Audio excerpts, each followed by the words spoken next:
A ver, imagina esto por un momento. Coges un objeto, uno sólido, como una bola, ¿vale? La cortas, no sé, en unos cuantos trozos, un número finito, y ahora viene lo bueno. Simplemente moviendo esos trozos, girándolos un poco, sin estirar nada ni añadir nada de nada, consigues dos bolas, dos idénticas a la original. Suena a pura magia, ¿verdad? O ciencia ficción. Totalmente. Es de esas cosas que te cuentan y piensas, imposible. Claro, quizá alguien se acuerde de ese truco de la tableta de chocolate, ¿no? Que parece que ganas una onza reorganizando las piezas. O esa exageración que se oye a veces de cortar un guisante y con sus trozos montar algo del tamaño del sol. Sí, son ilusiones ópticas o hipérboles, claro, pero, curiosamente, apuntan hacia algo real en matemáticas. Una paradoja que de verdad desafía nuestra intuición más básica. Exacto, estamos hablando de la paradoja de Banach-Tarski. Se formuló, hace ya tiempo, en 1924. Y lo que dije básicamente es que una esfera tridimensional, una bola maciza, sí se puede romper en un número finito de partes. 5 como mínimo, creo que es lo que se necesita. Y que esas partes, solo con rotaciones y traslaciones, o sea, movimientos rígidos, forman dos esferas, dos clavadas a la primera. Es normal que nos vuele la cabeza, porque lo primero que piensas es, ¿y el volumen? ¿Cómo duplicas el volumen sin añadir materia? Claro. ¿Dónde queda la conservación de la materia y todo eso? Parece que rompe las reglas más fundamentales del universo. Ok, pues vamos a intentar desgranar esto, a ver si lo entendemos. Es que esta paradoja nos mete de lleno en el corazón de conceptos matemáticos muy profundos. Nos obliga a darle vueltas a qué significa el infinito, cómo funcionan realmente los conjuntos de puntos, qué es eso de medir algo, y cuáles son las reglas del juego que aceptamos en matemáticas. No es un truco físico, que quede claro. Es una consecuencia lógica muy sorprendente, sí, pero rigurosa si aceptas ciertos axiomas. Y uno en concreto, bueno, ese ha traído cola. Claro, es que nuestra intuición, la que usamos todos los días con cosas finitas, se da de bruces con el infinito. Ya le pasaba a Galileo, ¿no? Que se sorprendía de que hubiera tantos números cuadrados perfectos, el 1, el 4, el 9, como números naturales, 1, 2, 3, aunque a simple vista parezcan muchos menos. Exacto. Y George Cantor, allá por el siglo XIX, formalizó esto. Dijo que dos conjuntos, finitos o infinitos, tienen el mismo tamaño, la misma cardinalidad, decimos en matemáticas, si puedes emparejar cada elemento de uno con un elemento del otro, sin que sobre ni falte ninguno. Una correspondencia uno a uno, una biyección. Ajá, vale. Y con esa idea, entonces, resulta que hay tantos números pares como números naturales en total, aunque los pares son solo la mitad. Puedes emparejar el 1 con el 2 con el 4, el 3 con el 6, y así siempre. Funciona. Justo. Así que en el infinito, parece que infinito entre 2 sigue siendo el mismo infinito. Vaya tela. Pero Cantor descubrió algo todavía más raro, que no todos los infinitos son iguales. Está el infinito de los números naturales, el que podemos contar uno tras otro, aunque no acabemos nunca. Lo llamamos infinito contable o numerable. Pero luego hay infinitos muchísimo más grandes, incontables, como el de todos los números reales, los que tienen decimales. De hecho, solo entre el 0 y el 1 hay más números reales que todos los números naturales juntos. Es una diferencia de magnitud brutal. Uf. Para hacerse una idea de lo raro que es incluso el infinito contable, está la famosa paradoja del Hotel de Hilbert, ¿no? Un hotel con infinitas habitaciones y todas llenas. Llega un cliente nuevo. ¿Qué haces? Pues parece un problema. Pero no. El recepcionista le dice a cada huésped, por favor, muévase a la habitación siguiente. El de la 1 a la 2, el de la 2 a la 3. Como hay infinitas, siempre hay una siguiente y la habitación 1 queda libre para el nuevo. Y no solo eso, podrías alojar a infinitos nuevos huéspedes también. ¡Increíble! La idea clave aquí, la que nos interesa para Banach-Tarski, es esa. En conjuntos infinitos, una parte puede tener el mismo tamaño que el todo. Los pares son una parte de los naturales, pero ambos conjuntos son igual de infinitos, tienen la misma cardinalidad. Esto choca frontalmente con la lógica de Euclides, de que el todo es mayor que la parte, pero es así en el infinito. Entiendo. O sea, el infinito tiene una flexibilidad que nuestra experiencia normal no capta, y eso es esencial para la paradoja. Exacto. Y ahora, para poder construir esas piezas tan extrañas que permiten duplicar la esfera, necesitamos una herramienta matemática muy potente, pero también muy controvertida. Es el llamado axioma de elección. Axioma de elección. Suena importante. Lo es. Y lo que dice, en esencia, es esto. Si tienes una colección de cajas, conjuntos no vacíos técnicamente, da igual cuántas, pueden ser infinitas, entonces puedes afirmar que existe un conjunto nuevo formado por exactamente un objeto elegido de cada una de esas cajas. Vale. ¿Y por qué es polémico? Suena razonable, ¿no? Pues lo es porque el axioma simplemente asegura que ese conjunto de elección existe, pero no te dice cómo elegir los elementos, no te da un método, una regla, un algoritmo, sobre todo si tienes infinitas cajas. Es una afirmación de existencia pura. Y claro, esto generó un debate enorme en matemáticas. ¿Es válido usar algo cuya existencia solo postulas, pero que no puedes construir o definir explícitamente? Ah, ya. Me suena la analogía de esa de Bertrand Russell sobre zapatos y calcetines. Esa es. Si tienes infinitos pares de zapatos, es fácil elegir uno de cada par. Dices, cojo siempre el zapato derecho. Hay una regla. Pero si tienes infinitos pares de calcetines, todos idénticos, ¿cómo eliges uno de cada par? No hay derecho ni izquierdo para distinguirlos. Para poder decir, sí, puedo formar un conjunto con un calcetín de cada par, necesitas el axioma de elección. No tienes una regla constructiva. Exactamente. Y ahí está la conexión directa con Banach-Tarski. Este axioma de elección es absolutamente esencial para poder definir las piezas en las que se descompone la esfera. Y ojo, porque estas piezas, como decíamos, no son trozos normales, tipo gajos de naranja. Son inimaginablemente complejas, nubes de puntos totalmente dispersas fractales. Y lo más importante, son conjuntos no medibles. No medibles. ¿Qué significa eso exactamente? Que no tienen volumen. Exacto. Que no puedes asignarles un volumen de una manera coherente con las reglas habituales de la medida. Es como intentar medir la longitud de una nube de polvo tan fractal y dispersa que cualquier intento de sumar trocitos te lleva a contradicciones. Estas piezas existen matemáticamente si aceptas el axioma de elección, pero son incompatibles con nuestra idea intuitiva de volumen. Son casi como fantasmas matemáticos. Vaya. ¿Y esto se le ocurrió a Banach y Tarski de repente? No, no surgió de la nada. Ya en 1905, un matemático llamado Vitali usó el axioma de elección para construir un conjunto de números en la recta real que no se podía medir con la medida estándar de Lebesgue. Y luego Hausdorff, en 1914, encontró una paradoja muy parecida a la de Banach-Tarski, pero solo para la superficie de la esfera, también usando el axioma. Banach y Tarski lo extendieron a la esfera sólida, al volumen. ¿Y este axioma de elección, qué estatus tiene hoy en día? ¿Se usa? ¿No se usa? Pues mira, es curioso. Gödel demostró que añadir el axioma de elección AE a los otros axiomas estándares de la teoría de conjuntos, conocidos como ZF, no crea contradicciones, es consistente. Y más tarde, Paul Cohen demostró algo aún más fuerte, que el axioma de elección es independiente de los otros axiomas ZF. O sea, no puedes ni probarlo ni refutarlo a partir de ellos. Es como una regla opcional que puedes añadir o no. Anda, ¿como elegir si juegas al fútbol con fuera de juego o sin él? Algo así, salvando las distancias. Existe incluso un modelo matemático, el de Solovay, donde se asume que el AE es falso. Y en ese universo matemático, resulta que todos los conjuntos de números reales sí son medibles, y la paradoja de Banach-Tarski no funciona. O sea que depende de las reglas que aceptes. Exacto. Pero la inmensa mayoría de los matemáticos hoy en día trabajan con el sistema ZFC, ZF más el axioma de elección. Porque, aunque tenga consecuencias raras, como esta paradoja, es increíblemente útil y poderoso en muchísimas otras áreas de las matemáticas. Vale, voy pillando la idea.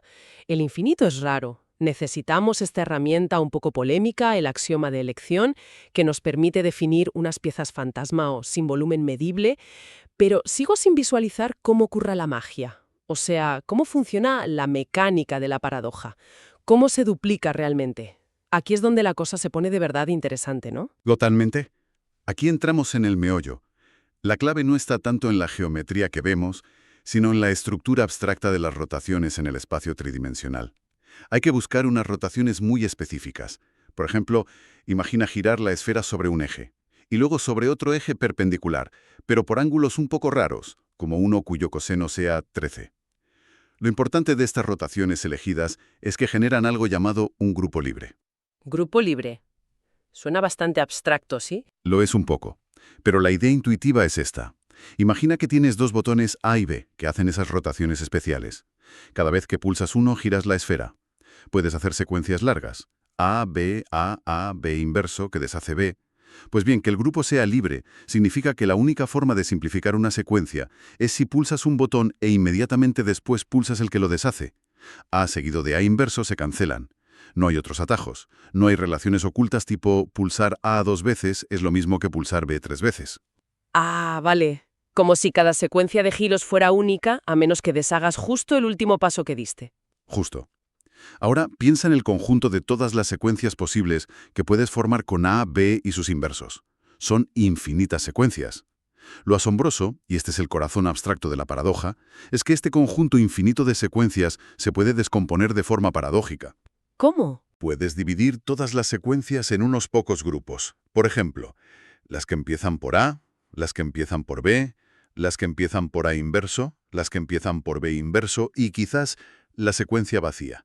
Y resulta que puedes coger uno de esos grupos, digamos, todas las secuencias que empiezan por A inverso, le aplicas la rotación A al principio a todas ellas, y mágicamente ese subconjunto se transforma y cubre casi todo el conjunto original de secuencias. Una parte se expande para recrear casi el todo. Es una descomposición paradójica del propio grupo abstracto. ¡Wow! Eso en el mundo abstracto de las secuencias de botones. Pero, ¿cómo llevamos eso a los puntos de la esfera real? Aquí vuelve a entrar el axioma de elección, ¿no? Precisamente, ese es el salto crucial y donde se usa el axioma de elección de forma potente. Se usa para seleccionar un conjunto especial de puntos en la superficie de la esfera. Imagina que las rotaciones mueven los puntos por la esfera formando órbitas. Pues con el axioma de elección escogemos un punto representante de cada una de esas órbitas. Y luego definimos nuestras piezas de la esfera basándonos en la descomposición paradójica del grupo abstracto que vimos antes.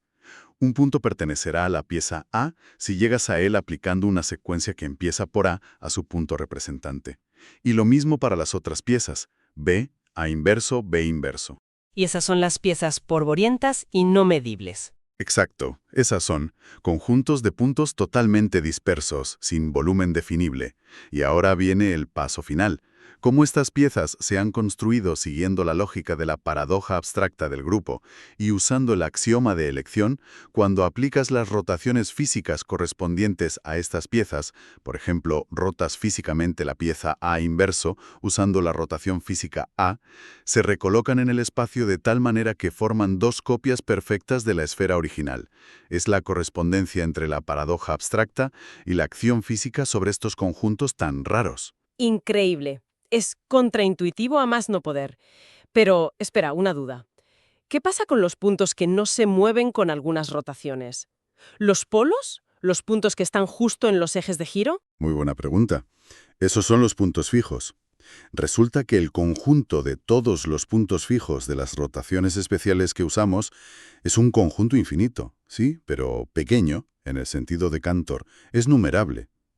Como los números naturales, no incontable como los reales. Ah, vale. Y los conjuntos numerables son más manejables en este contexto.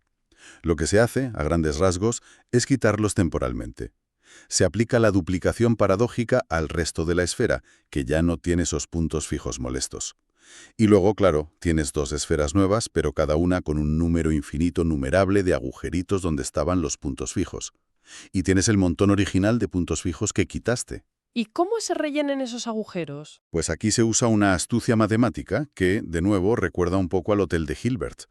Como tienes infinitos puntos numerables para repartir e infinitos agujeros numerables en cada una de las dos nuevas esferas, puedes ingeniártelas usando rotaciones muy cuidadosamente elegidas para reasignar los puntos fijos originales a los agujeros de ambas esferas sin que te sobren ni te falten. Es un poco técnico, un apaño, pero funciona gracias a las propiedades del infinito numerable.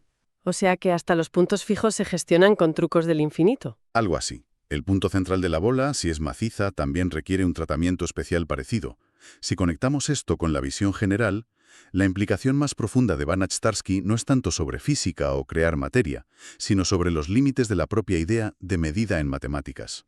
Demuestra de forma irrefutable que es imposible definir un concepto de volumen, o medida en general, en 3 dimensiones que cumpla todas estas condiciones a la vez, que funcione para cualquier subconjunto imaginable, que el volumen de partes disjuntas sea la suma de volúmenes y que el volumen no cambie si rotas o trasladas el objeto. O sea que no se puede tener todo. Exacto. Las piezas de la paradoja son la prueba. Son conjuntos que existen, si aceptas TTF, pero que escapan a la red de cualquier medida razonable como la de Lebesgue. Son la excepción que rompe la regla universal. Fascinante. ¿Y esto es cosa solo de las 3 dimensiones o pasa en otras? Funciona en 3 dimensiones y en todas las dimensiones superiores. 4, 5, las que quieras. La razón es que los grupos de rotaciones en esas dimensiones, SO de n para n mayor o igual que 3, son lo bastante ricos y complejos como para contener esas estructuras de grupo libre que necesitamos para el truco abstracto inicial. ¿Y en dimensiones más bajas? ¿En una línea, 1D, o en un plano, 2D? Ah, pues ahí la cosa cambia. La paradoja original, usando solo movimientos rígidos, rotaciones y traslaciones, no funciona ni en 1D ni en 2D. Los grupos de movimientos rígidos en 1D y 2D son matemáticamente más simples. Son lo que se llama grupos resolubles o promediables, amenable groups. Y resulta que estos grupos sí permiten definir una medida que sea invariante por esos movimientos y que funcione para todos los subconjuntos. Ah, por eso no podemos duplicar un segmento de línea o un disco de esta forma. Exacto. La estructura matemática de los movimientos no da para la paradoja en esos casos. Pero creo recordar que habías mencionado antes que había una vuelta de tuerca en el plano, ¿o me equivoco? Correcto, no te equivocas. Aunque no funcione con movimientos rígidos, isometrías, von Neumann demostró poco después de Banach y Tarski que sí existe una paradoja similar en el plano si permites transformaciones un poco más generales. En concreto, si permites las transformaciones afines que conservan el área. Estas incluyen cosas como estirar en una dirección y encoger perpendicularmente, de forma que el área total no cambie. Es un grupo de transformaciones más amplio, el grupo SA2R. ¿Y ese grupo sí es suficientemente complejo? Es así. Ese grupo ya no es promediable. Contiene los subgrupos libres necesarios y ¡zas! Se puede construir una descomposición paradójica en el plano. Así que, matemáticamente, podrías duplicar un disco si permitieras ese tipo de deformaciones que conservan el área. Incluso hay paradojas en la recta usando otro tipo de transformaciones. Madre mía. Entonces, después de todo este viaje por el infinito, los axiomas, los grupos, ¿la paradoja es real o es solo un juego mental abstracto de los matemáticos? Físicamente, en el mundo real, es imposible llevarla a cabo. Para empezar, necesitarías cortar la materia a nivel de puntos matemáticos individuales, una precisión infinita. Y luego tendrías que manipular esos conjuntos de puntos increíblemente complejos y dispersos. La propia naturaleza atómica y cuántica de la materia lo impide totalmente. Los átomos no son puntos y no puedes hacer esos cortes. Vale, físicamente imposible, pero matemáticamente... Matemáticamente, dentro del sistema de axiomas ZFC que la mayoría de matemáticos usa, la paradoja es una verdad lógica, una consecuencia válida y demostrada. Nos fuerza a cuestionar dónde termina nuestra intuición, basada en el mundo físico finito, y dónde empieza el reino abstracto de las matemáticas puras, donde exploramos las consecuencias lógicas de nuestros axiomas, por extrañas que sean. Es un espejo de lo sorprendente que puede ser la realidad matemática cuando la llevamos al límite con el infinito. Bueno, recapitulando un poco para sentar las ideas. La paradoja de Banach-Tarski nos dice que, aceptando las reglas de juego matemáticas habituales, incluido el axioma de elección, podemos, en teoría, cortar una esfera en tan solo 5 piezas. Sí, para la bola sólida 5 es el mínimo conocido. 5 piezas y simplemente, moviéndolas y girándolas, reensamblarlas para formar 2 esferas idénticas a la original. La clave oculta es que esas piezas no son trozos normales, sino conjuntos de puntos increíblemente raros, dispersos, sin un volumen definible, y cuya existencia misma depende de ese axioma de elección tan especial. Entonces, ¿qué nos llevamos de todo esto, al final? Pues yo diría que la gran conclusión no es que la física esté mal o que podamos crear materia de la nada en nuestro garaje. No va de eso. Es una lección muy profunda sobre los límites de nuestra intuición geométrica. sobre todo cuando nos enfrentamos cara a cara con el infinito y con las consecuencias de axiomas potentes como el de elección. Este axioma nos permite ver, en un sentido matemático abstracto, conjuntos tan extraños que desafían nuestra noción más básica de qué es medir, qué es el tamaño, qué es el volumen. La paradoja es, en el fondo, la prueba definitiva de que no puede existir una medida de volumen perfecta y universal en 3D y más. Y de paso, nos revela propiedades alucinantes sobre la estructura de las rotaciones en esas dimensiones. Es como si las matemáticas nos dijeran: cuidado con lo que dais por sentado sobre el espacio y la medida cuando entra en juego el infinito. Exactamente. Y quizás una reflexión final para darle vueltas. Si las piezas que usamos en la paradoja no tienen un volumen definido en el sentido usual, ¿se está violando realmente la idea de conservación del volumen? ¿O es que la paradoja simplemente opera en un dominio matemático donde el concepto mismo de volumen medible, como lo entendemos normalmente, no se aplica a las partes involucradas? Es una buena pregunta. ¿Qué nos dice esto sobre la relación, a veces tensa, a veces sorprendente, entre los modelos matemáticos que construimos y la realidad física que intentamos describir con ellos? Sobre todo cuando exploramos los límites, como el infinito, o lo que no podemos construir directamente. Es una ventana fascinante a la belleza extraña y a las preguntas profundas que anidan en los cimientos mismos de las matemáticas.